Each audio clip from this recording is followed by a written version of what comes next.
One of the questions that we've received and is always asked is a question regarding the millennium. There are lots of teachings about the millennium and the end times, and so this question is, what are those teachings? Well, there are lots of teachings about it, and the idea of the millennium, let's start with the Bible. It comes from Revelation chapter 20, where John has this vision of heaven, and he sees that Satan is bound for 1,000 years. Now, different people have interpreted that in different ways. I'll give you three main ways. One is what is called premillennialism. By the way, 1,000 years is a millennium, just so we're clear. That's the connection. Exactly. So one of them is called premillennialism, and this idea is this, that Christians are going to be taken up to heaven before Christ comes back to reign after a short time of intense tribulation by Satan, 7 years.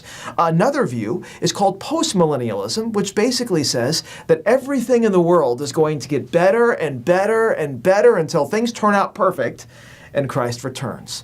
Now, the view that we hold here at Concordia and a lot of Lutherans all over the world hold is something called Amillennialism, which basically means this. The millennium is a symbolic period of time to describe the loving way in which Christ rules and reigns in his church. And this kind of makes sense because when you see the number 1,000 in the Bible, it's pretty much always used as a symbolic number. Peter says with the Lord, a day is like 1,000 years, and 1,000 years are like a day. It's symbolic. Or the psalmist says, God owns the cattle on 1,000 hills. It's symbolic. And when you see 1,000, especially in a book like Revelation, which has lots of symbolism, it kind of makes sense to interpret it as a symbolic number.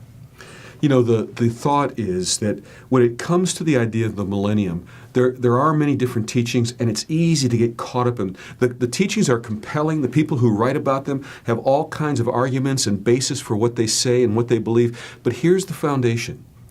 The idea of the millennium is secondary to our faith in Jesus Christ. It's not our primary doctrine. It's not the primary doctrine of the Bible. And so that's why the amillennial view seems to fit most beautifully with Scripture. Our focus is on the reality that Jesus has promised to return. When that time will be, no one knows. How to predict it or tell for sure, no one knows. But we trust in Jesus Christ, and we know that when he returns, he will be returning for us in his glory and with his love and grace and mercy. The great thing that all these views share in common is that they all end with Jesus. And this we know, he's coming back for us.